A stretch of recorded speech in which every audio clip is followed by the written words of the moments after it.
अन्वी एक पढ़ी लिखी शहरी लड़की थी जिसे कुकिंग का बड़ा शौक था। अन्वी हमेशा बढ़िया बढ़िया तरीके का खाना बनाती थी। वो खुद तो चटोरी थी ही, इसलिए कोई ना कोई डिश यूट्यूब पर देखकर ट्राई करती रहती। लेकिन अन्वी की शादी जिस परिवार में हुई वो बड़ा ही साधारण था। अन्वी के सास ससुर थोड़े पुराने और देसी ख्यालातों वाले थे। उसके ससुराल में उसके सास ससुर और ननद थी। अन्वी ने आते ही घर की जिम्मेदारियों को अच्छे से संभाल लिया। ये देखिए माँ जी, आज मैंने आप सबके लिए मलाई चाप और नान बनाई है, वो भी ढेर सारी मलाई डालकर। क्या मलाई? तूने मलाई कहाँ से ली? फ्रिज में जो रखी थी, और कहाँ से? अरे मेरी माँ, वो मैंने घी बनाने के लिए इकट्ठी की थी। तूने पूरा डब्बा ही उड़ेल दिया। इतने में तो मेरा कितना घी बन जाता। माँ जी, कल की कल देखेंगे, पहले अभी ये तो खाइए और इसका आनंद लीजिए। आनंद? बाकियों का तो पता नहीं भाभी, लेकिन मैं तो आनंद लेने वाली हूँ। पता है क्यों? क्योंकि ये तो मेरी फेवरेट है। थैंक यू ननद जी। अब अन्वी उन सबके साथ बड़े मजे से मलाई चाप और नान खाती है और ये सिलसिला रोज ऐसे ही चलता रहता है।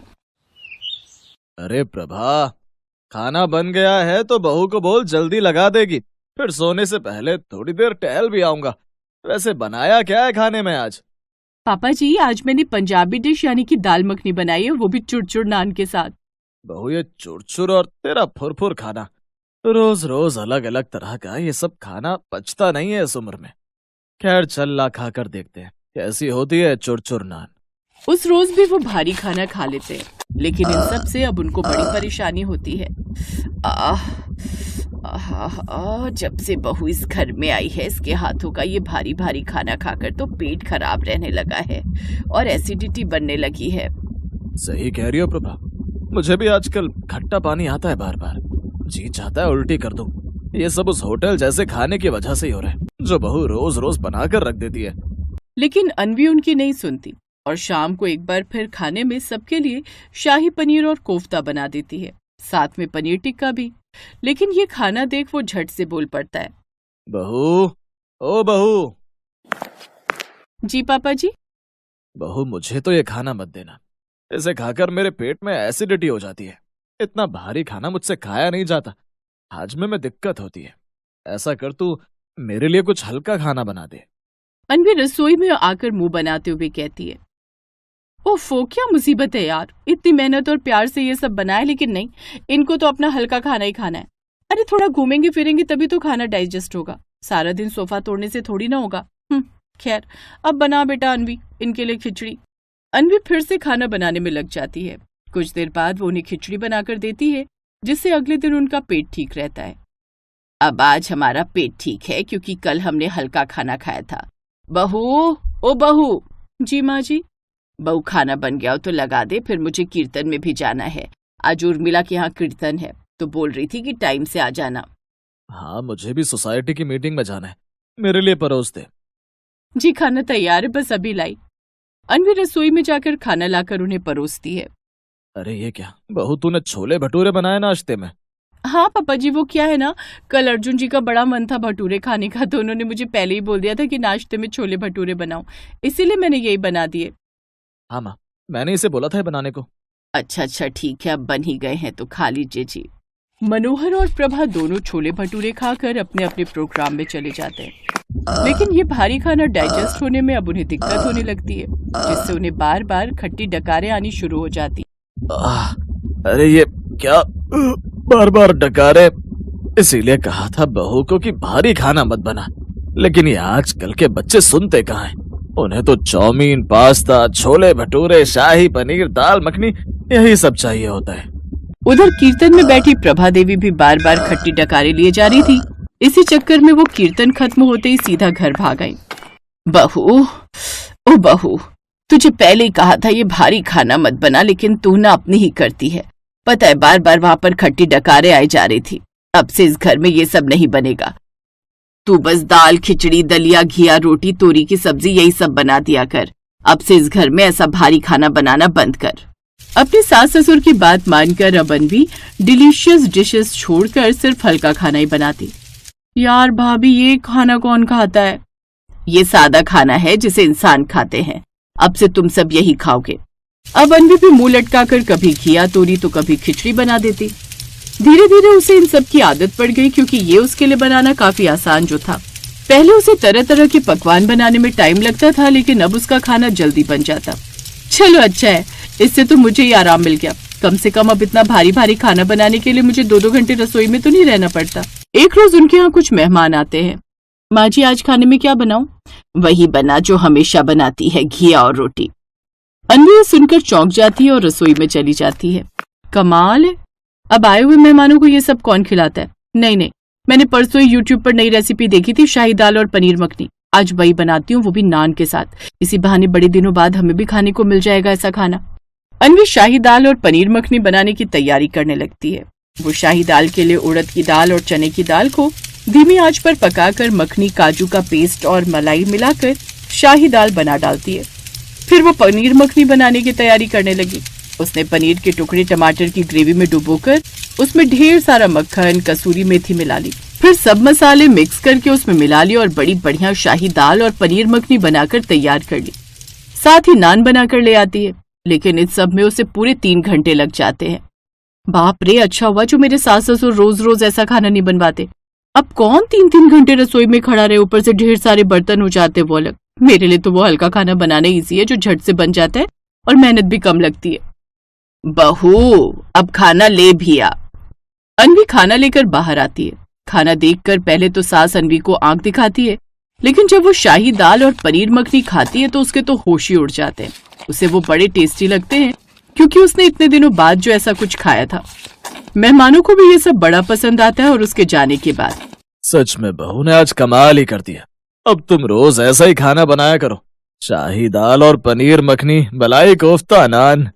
हाँ बहू, वो क्या है ना, इतने दिनों से तुम्हारे हाथों का ये खाना खाते खाते अब हमें इन्हीं सब की आदत लग गई थी, लेकिन हम बोल नहीं पा रहे थे। लेकिन आज खासकर ये शाही दाल और पनीर मखनी, ओए होए होए, क्या स्वाद था इनमें। बहू, अब रोज ऐसा ही खाना बनेगा इस घर में। क्या? अब अच्छा ठीक है जी माँ जी, लेकिन आपका हाजमा? अरे वो तो अब ये चूरन खाकर एकदम ठीक रहता है।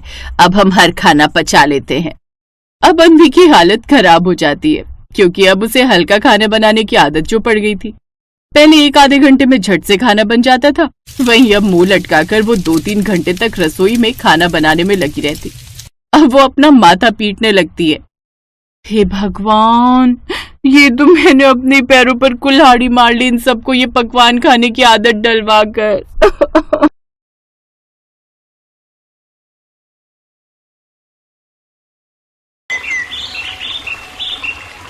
मेरी सिमरन नु तां बचपन तो ही दाल मखनी बड़ी चंगी लगदी आ।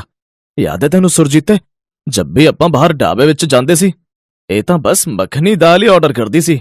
हाँ, चंगे नाल याद है मैनू, लेकिन उससे भी ज्यादा इस घर की बनी हुई मेरे हाथों की दाल मखनी पसंद है, जो इसे खुद तो बिल्कुल बनानी नहीं आती, बस खाना जानती है। कल को ब्याह कर चली जाएगी तो क्या करेगी? कितनी बार कहा है सीख ले। हाँ तो क्या हुआ माँ, बाकी खाना तो बना ही लेती हूँ, बस एक ये दाल मखनी बनानी तो नहीं आती। सिमरन को दाल मखनी बड़ी ही पसंद थी। वो हर रोज दाल मखनी खाती थी, लेकिन कोई और भी था जो सिमरन को बड़ा पसंद था, और वो था कानपुर में रहने वाला प्रांजल, जो कुछ समय पहले ही एक डील के लिए पंजाब आया हुआ था। और मॉल घूमते वक्त दोनों एक दूसरे से टकराए और दोनों एक दूसरे को पसंद आ गए। इत्तेफाक से प्रांजल के पिता और सिमरन के पिता दोनों पुराने दोस्त निकले, इसलिए प्रांजल अब कुलविंदर के घर आने जाने लगा। इसी दौरान सिमरन और प्रांजल की नजदीकियां भी बढ़ती गईं और दोनों को एक दूसरे से प्यार हो गया। फिर एक रोज, वाह आंटी, आपके हाथों की दाल मखनी का जवाब नहीं। क्या स्वादिष्ट दाल मखनी बनाते हो आप। जानती हूँ पुत्र, सब यही कहते हैं, लेकिन अब जब भी तुम पंजाब आओ तो यहाँ जरूर आना और दाल मखनी खा कर ही जाना। ये तो हम पंजाबियों की शान है। हाँ जरूर आंटी। अच्छा आंटी, अब मैं चलता हूँ, फिर पंजाब आऊंगा तो जरूर आपसे मिलने आऊंगा।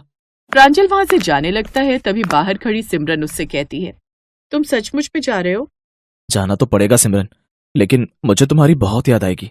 सच कहूँ तो याद तो मुझे भी तुम्हारी बहुत आएगी। तो फिर चलो ना मेरे साथ। किस हक से चलूं? हक की बात है तो बोलो, मैं कल ही बारात लेकर आऊं। ठीक क्या कह रहे हो प्रांजल? ठीक कह रहा हूँ, बोलो शादी करोगी मुझसे? हाँ, लेकिन मम्मी पापा। तभी उसके मम्मी पापा भी वहां आ जाते हैं। ओ पुत्र, इसके लिए तो हम भी तैयार हैं।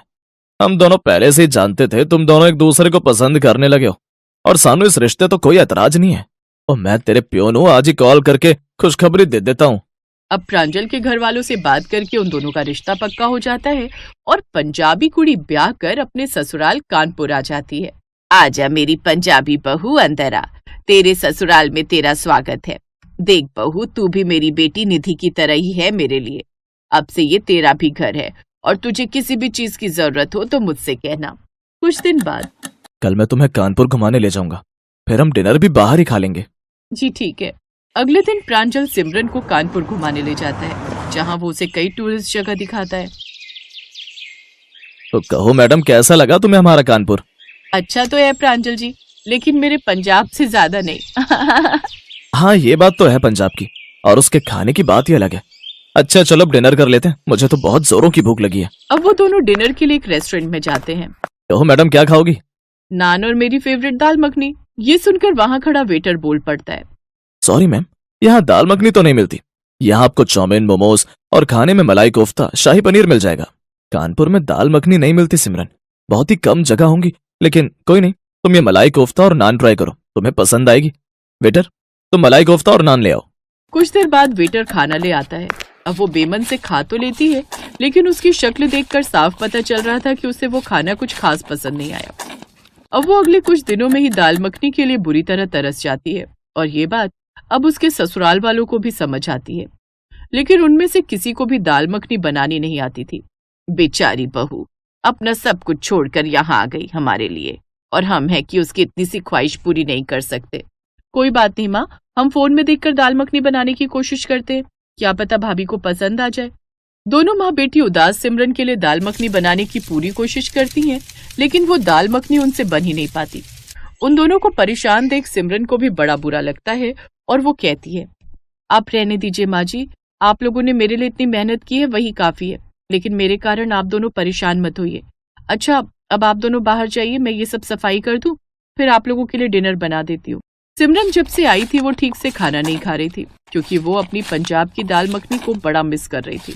माँ कितना कहती थी पुत्र दाल मखनी बनाना सीख ले, लेकिन मैंने तब उनकी बात नहीं मानी, ये सोचकर कि पंजाबी परिवार में शादी होगी तो किसी न किसी को तो आती ही होगी बनानी। लेकिन अब तो मैं दाल मखनी के लिए भी तरस गई हूँ। अपनी बहू को परेशान देख उसकी सास अपने बेटे से बोली, बेटा तू पूरा शहर छान मार, लेकिन जहाँ भी दाल मखनी मिले तू वो ले आ, नहीं तो अगर बहू ठीक से खाना नहीं खाएगी तो कहीं बीमार न पड़ जाए। बेचारा प्रांजल सारा दिन दाल मखनी ढूंढने के लिए यहाँ से वहां भटकता है, उसे कहीं भी दाल मखनी नहीं मिलती। लगभग 4 महीनों से दाल मखनी ना खा पाने के कारण अब वो बीमार रहने लगती है। फिर एक रोज, कैसी है मेरी बच्ची? माँ तुम यहाँ, मैं तुम्हें कितना मिस कर रही थी। मुझे या अपनी इस दाल मखनी को? वाह माँ, दाल मखनी, वो भी नान के साथ। लाओ लाओ, मैं अभी 2 मिनट में सारी खा जाऊंगी। सिमरन 5 मिनट में ही दाल मखनी और नान चट कर जाती है, और खाना खाने के बाद, मजा आ गया माँ, लेकिन आप और पापा यूं अचानक? अचानक नहीं बेटा, प्रांजल हमें यहाँ लाए है, वो पंजाब हमें लेने गया हुआ था और उसने हमें सारी बात बताई। क्या? लेकिन इसने तो मुझे कहा था कि मीटिंग के लिए बाहर जा रहे हैं। अच्छा वैसे ये बता सिमरन पुत्र, तुझे दाल मखनी कैसी लगी? बहुत अच्छी पापा, आपको तो पता ही है मुझे माँ के हाथों की दाल मखनी कितनी पसंद है। लेकिन ये दाल मखनी मैंने नहीं बल्कि प्रांजल ने बनाई है बेटी, उसने मुझसे ये दाल मखनी बनाना सीखा है सिर्फ तुम्हारे लिए, और देखो 3 दिन में कितनी अच्छी दाल मखनी बनाना सीख गया ये। बेटा ये सब लोग बहुत अच्छे हैं, देख तो तुझे कितना प्यार करते हैं। ये सुनकर सिमरन की आंखों में खुशी के आंसू आ जाते हैं। मैं बहुत लकी हूँ कि मुझे इतना प्यार करने वाला ससुराल मिला, आप सब लोग बहुत अच्छे हैं। अच्छा चलो अब चुप हो जाओ, और अब जब भी तुम्हें दाल मखनी खाने का मन करे मुझे बोल देना, मैं तुम्हारे लिए बना दिया करूंगा, ठीक है? थैंक यू सो मच प्रांजल जी, लेकिन आप भी वादा करो कि आप मुझे भी दाल मखनी बनाना सिखाओगे। फिर एक दिन आप और अगले दिन मैं दाल मखनी बनाया करूंगी। इसका मतलब बहू तू हर रोज दाल मखनी बनाएगी? जी माँ जी, खूब खाऊंगी और आप सबको भी खिलाऊंगी। ये सुनकर वो सभी जोर जोर से हंसने लगते हैं। फिर कुछ दिन में ही सिमरन बहुत अच्छी दाल मखनी बनाना सीख जाती है। अब वो अपने ससुराल वालों को भी दाल मखनी गर्मा गर्म नान के साथ परोसती है, जिसे खाकर उसकी सास उसकी तारीफ करते हुए कहती है, वाह मेरी पंजाबी बहू की दाल मखनी तो कमाल की बनी है, सचमुच ये तो लाजवाब है। अब समझ आया, सिमरन इतने दिनों बिना इतनी अच्छी चीज खाए रही, इसीलिए इसकी ऐसी हालत हो गई थी। ये सुनकर सभी हंसने लगते हैं। अब सिमरन खुशी खुशी अपने परिवार के साथ रहने लगती है। Best buddies. Hello friends, Thanks for watching this video. अगर आपको ये वीडियो पसंद आया है तो प्लीज लाइक, सब्सक्राइब, कमेंट्स करें इस वीडियो पर और हाँ, शेयर करना भी ना भूलें। और भी मजेदार वीडियो देखने के लिए नीचे दिए गए बेल आइकॉन को दबाएं। देखते रहिए बेस्ट बडीज।